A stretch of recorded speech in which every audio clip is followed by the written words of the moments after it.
Bueno, damas y caballeros, déjenme rapidito hacer esto para que usted pueda observarnos también a través de lo que es las redes sociales y también a través de lo que es el canal 46.2. Aquí estoy prendiendo las cámaras, ahí estamos en vivo y a todo color para que usted pueda, mire, en el celular, en la computadora, en la casa, observar lo que está pasando aquí en los estudios y de una vez conversar con nosotros, sí, porque usted a través del Facebook nos puede comentar también, nos puede dejar saber su opinión en todo lo que hablamos en este espacio de wow, qué interesante la Biblia, ya usted lo ve ahí. José Negrón Pantoja con nosotros. José, buen día, buen día. Buen día, Manuel, buen día a todos los que nos ven y nos escuchan, ¿verdad?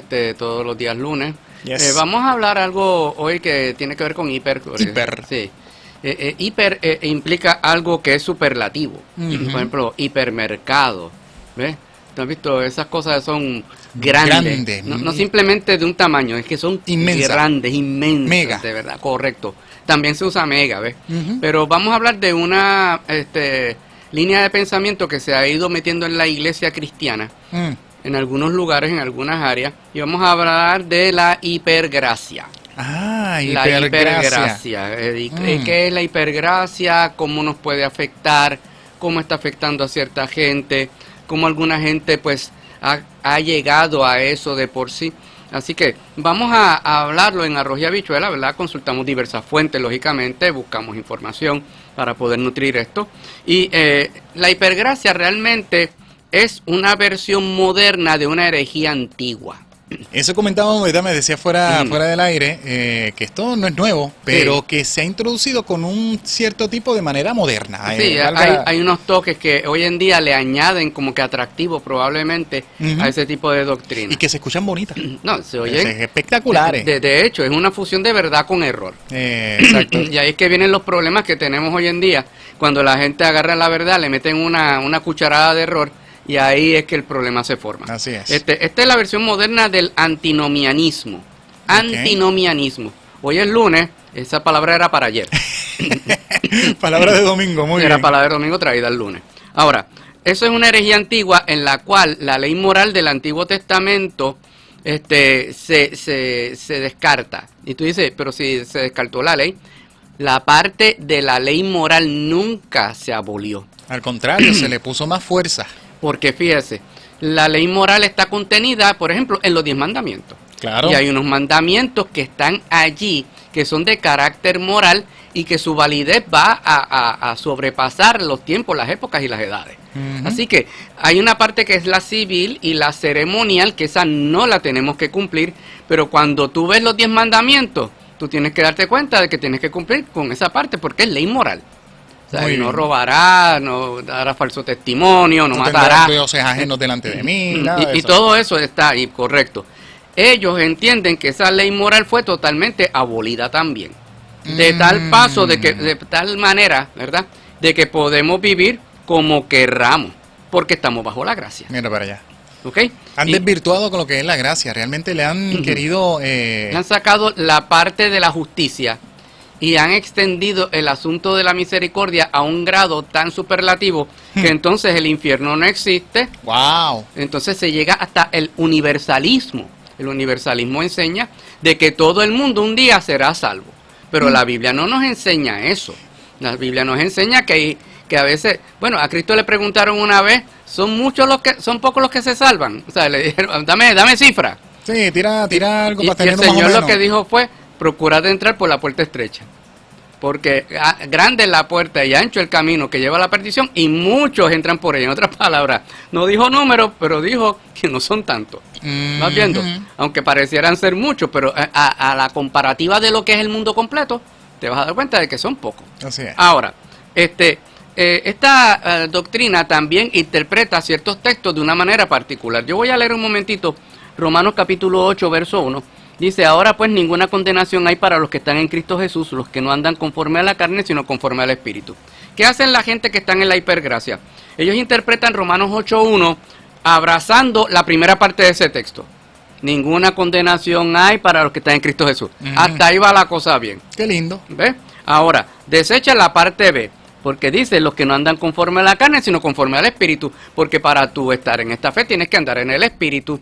Y como ellos están aplicando el aspecto de que la ley moral del Antiguo Testamento, que es ley para nosotros, es regla para nosotros, ya no es válida, pues tú puedes vivir haciendo lo que tú quieras, Como porque hay gracia. Porque eso es quitarle toda la responsabilidad al ser humano de la moral, de como bien dijiste, de la justicia.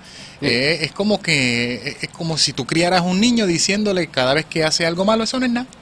Eso no es nada. Correcto. Entonces, esa doctrina enseña que Dios no castiga a nadie, esencialmente, y que es muy amoroso para poder castigar a alguien. Eso lo hemos escuchado en otros sitios. Eso lo hemos escuchado hasta en otras doctrinas, que no tienen que ver con esto específicamente. Así que, ¿qué es lo que desea Dios? Si lo miramos desde la perspectiva real. Mire, Dios desea que nosotros seamos auténticos y que seamos verdaderamente transformados, que seamos gente verdaderamente transformados por el Señor y que vivamos en el equilibrio. ¿Por qué? Porque vivir en santidad es importante, pero tenemos que vivir en la santidad con la libertad que el Señor nos da. Yes. Y esa libertad tiene unos límites, que los limita la propia santidad de por sí. Tú puedes hacer estas cosas, pero no puedes hacer estas otras cosas. Pablo lo resume de una manera bien clara: todo me es lícito, mas no todo me conviene. Ahí está. Todo me es lícito, todas las cosas me son lícitas, pero no me dejaré dominar de ninguna. En buen español, tú puedes hacer lo que te dé la gana, en buen español. Pero quiere decir que no, porque puedas hacer lo que te dé la gana, todo lo que vayas a hacer es bueno. Correcto. Entonces, Hay que tener cuidado. tenemos que ver que la gracia de Dios es real. La gracia de Dios es real. Y que somos salvos por gracia. Pero que cuando se lleva al extremo, ahí es que se cae en el error. Por eso es que ellos contraatacan mucho a las personas que están en el otro extremo del espectro, que son las personas que ven todo que es pecado. ¿Vas viendo? Que muchas veces nosotros les llamamos personas de carácter legalista. Los fariseos eran así en el Nuevo Testamento, ¿verdad? En el tiempo de Jesús. Ellos todo era malo, todo era pecado, había que lavarse las manos, había que lavarse los pies, había que hacer 25,000 cosas.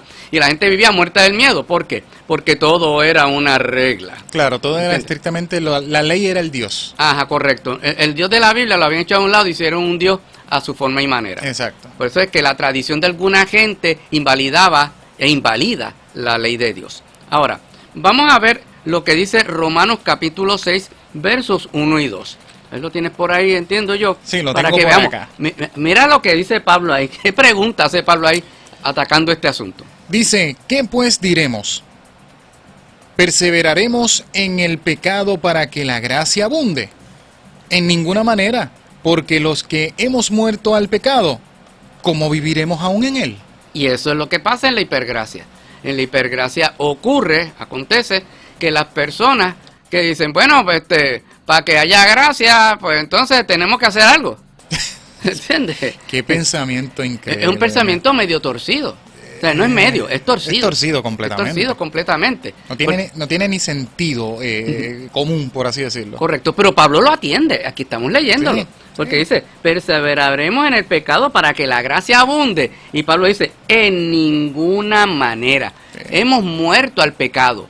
Eso es o jugar con el fuego, como bien te dicen. Y juegan con el fuego. Y te voy a leer ahorita unas características de la gente que están en esto y que predican dentro de este grupo. Porque hay personas, algunos conocidos, otros no muy conocidos, sí, pero que están haciendo esto parte de su teología y de su forma de ministrar específicamente. Por ejemplo, los que predican hipergracia no hablan contra el pecado. Y yo voy a citar a alguien aquí con nombre y apellido, porque vive bien lejos y no creo que me vaya, y habla otro idioma, así que no creo que me esté escuchando. Pero Joel Osteen se dijo una vez lo siguiente: yo no predico pecado porque eso molesta a las personas y baja su autoestima. Sí. Es que no es que tú prediques pecado, es que la Biblia está clara que desde el primer capítulo, no el primer capítulo, desde el tercer capítulo de la Biblia ya el pecado está. Claro. Y todavía hasta el final de la Biblia se habla de lo que es el pecado y las consecuencias del pecado. O sea, esta es la historia de la redención. Claro. Entonces, él dice, yo no predico pecado porque eso molesta a las personas. Si no hubiese pecado, ¿por qué Jesucristo se entregó para limpiarnos? Correcto. Entonces, eso molesta a las personas. Entonces, ¿qué es lo que tú quieres? ¿Tener gente en la iglesia perdida? Y eso llena templos, ¿sabes? Claro. Eso llena templos. Claro. No quiero decir que todos los templos que están llenos están mal.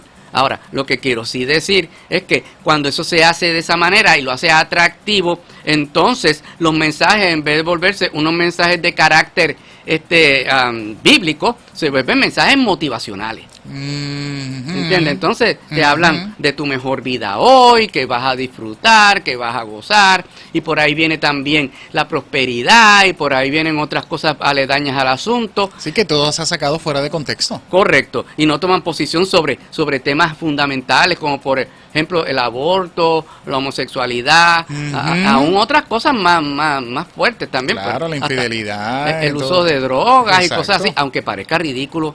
Wow. Eso último que dije, en algunas llamadas iglesias que Eso no predican la hipergracia, no se toca nada de esos temas. Es dejar la gente viviendo bajo la ceguera del pecado. Vive como quiera. Eso es, vive como quiera. Y como quiera Dios. Porque Dios te va a perdonar. Dios tiene gracia para ti. Así que ellos ignoran las partes en la Biblia donde Dios se muestra como juez. Se permite a los líderes ministrar aún estando en condiciones, en pecado, en condiciones, ¿verdad?, cuestionables, vamos a ponerlo así para que lo entendamos de esa manera. Está en contra de cualquier persona que sea de un tinte conservador, ¿verdad? Y también hablan contra el diezmo, pero hablan de prosperidad.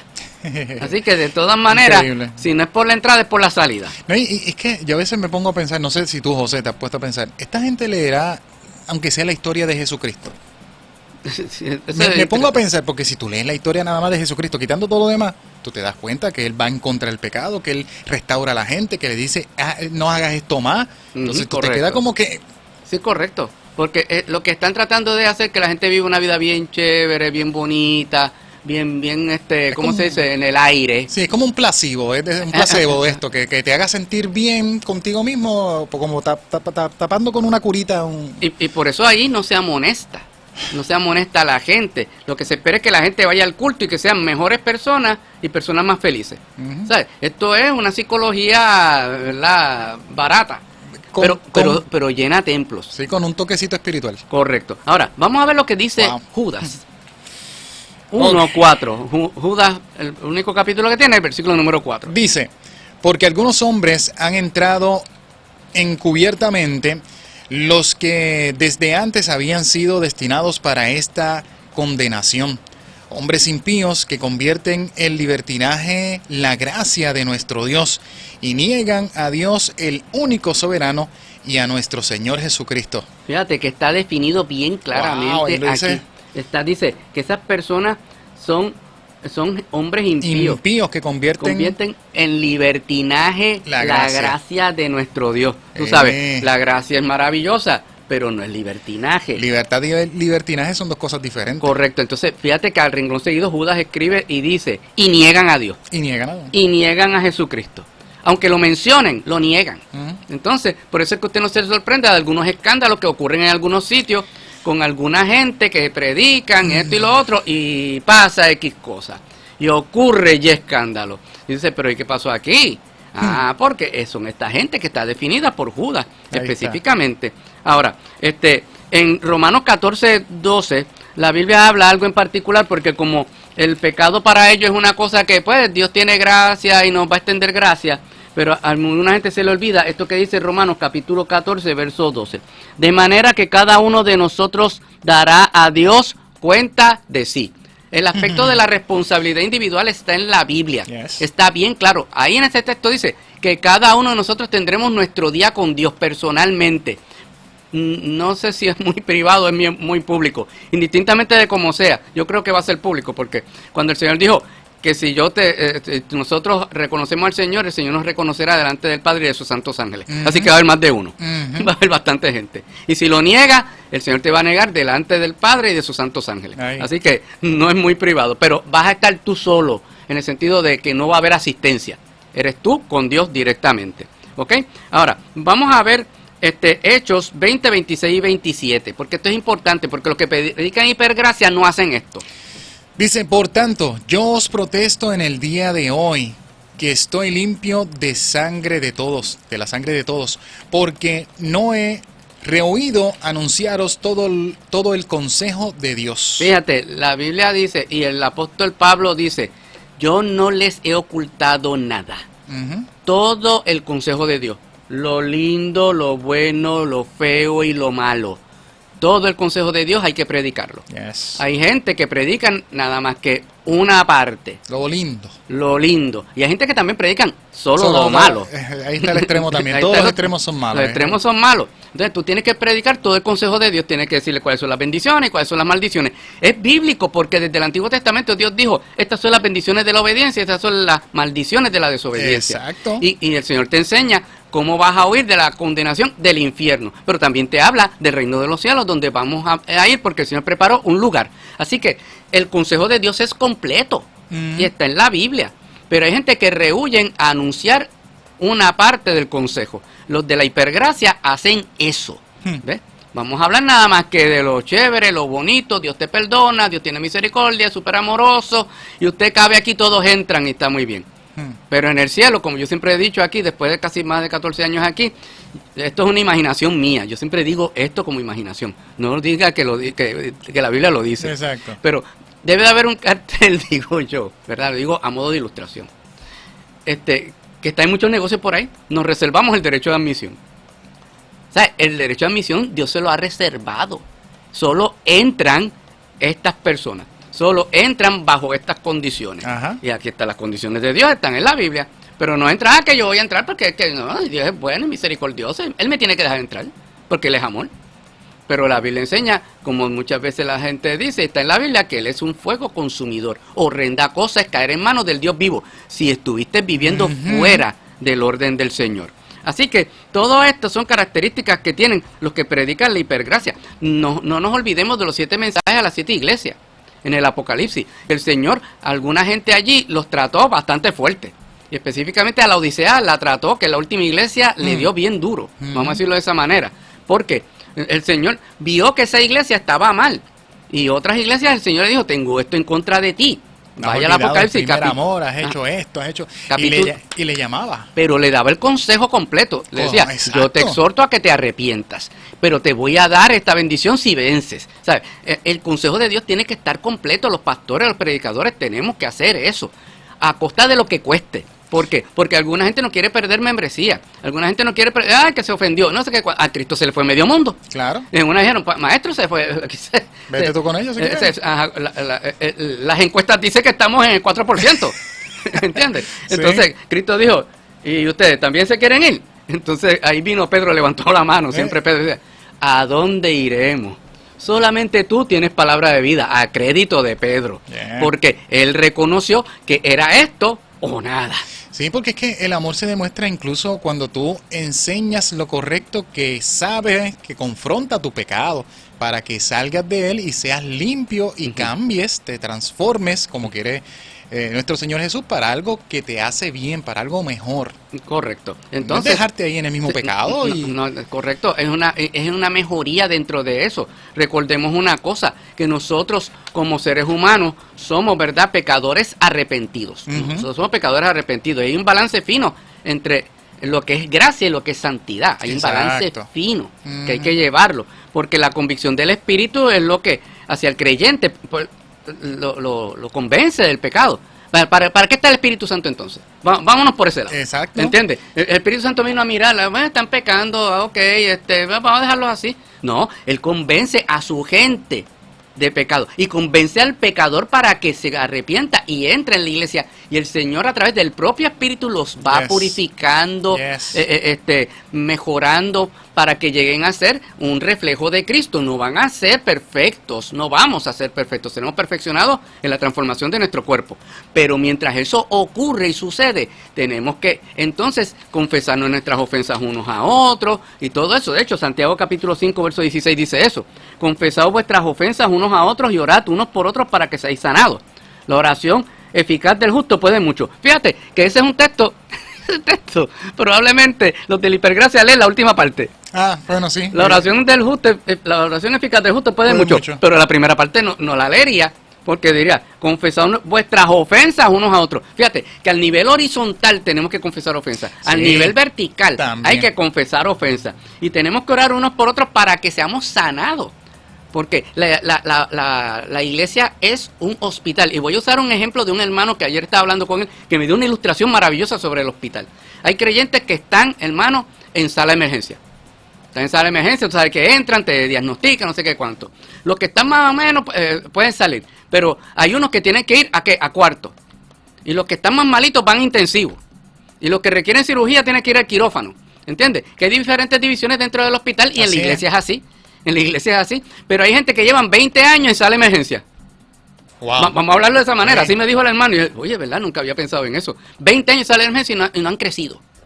No han sanado, no han salido de esa crisis. Siguen ahí y ni siquiera han dejado que lo lleven a cuarto, vamos a ponerlo de esa manera.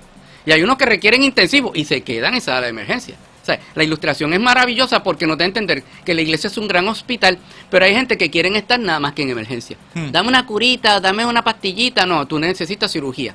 Y cirugía profunda.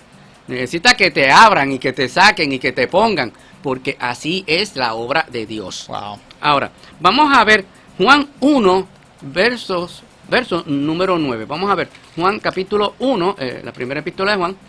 1, dice, versículo 9, que tiene que ver con la confesión. Si confesamos nuestros pecados, Él es fiel y justo para perdonar nuestros pecados y limpiarnos de toda maldad. Eso es en la cuestión de la relación vertical. Pero vamos a leer el 8 y el 10. Vamos a eso un momentito aquí yo. Dice, si decimos que no tenemos pecado, porque hay gente que están en estas cosas de la hipergracia, no, olvídate. Nos engañamos a nosotros mismos. Esta gente que vive en la hipergracia se están engañando ellos mismos. Yeah. Y la verdad no está en nosotros. Y entonces el 10 dice, si decimos que no hemos pecado, le hacemos a Él mentiroso. Y su palabra no está en nosotros. Así que esa combinación es letal. Porque las personas dicen, no, yo no estoy pecando. Yo estoy en esta iglesia que todo es gracia, todo es amor, todo es misericordia. Por eso que yo digo, ¿qué leen?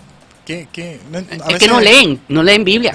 Punto. No le busquemos la vuelta. Estamos volviendo a la Edad Media, casi, en el grado y medida de que la gente no leía la Biblia. Es como sacar solamente estos versitos y el resto de la Biblia la echo para allá porque no me sirve. Bueno, eso es lo que hace la falsa doctrina. Si nosotros agarráramos las falsas doctrinas y empezáramos a sacarle los textos que son para ellos válidos, lo que quedaría de Biblia sería una cosita así de pequeñita. ¿Entiendes? Unas 20, 25 páginas. Estoy diciendo un número, por decir un número.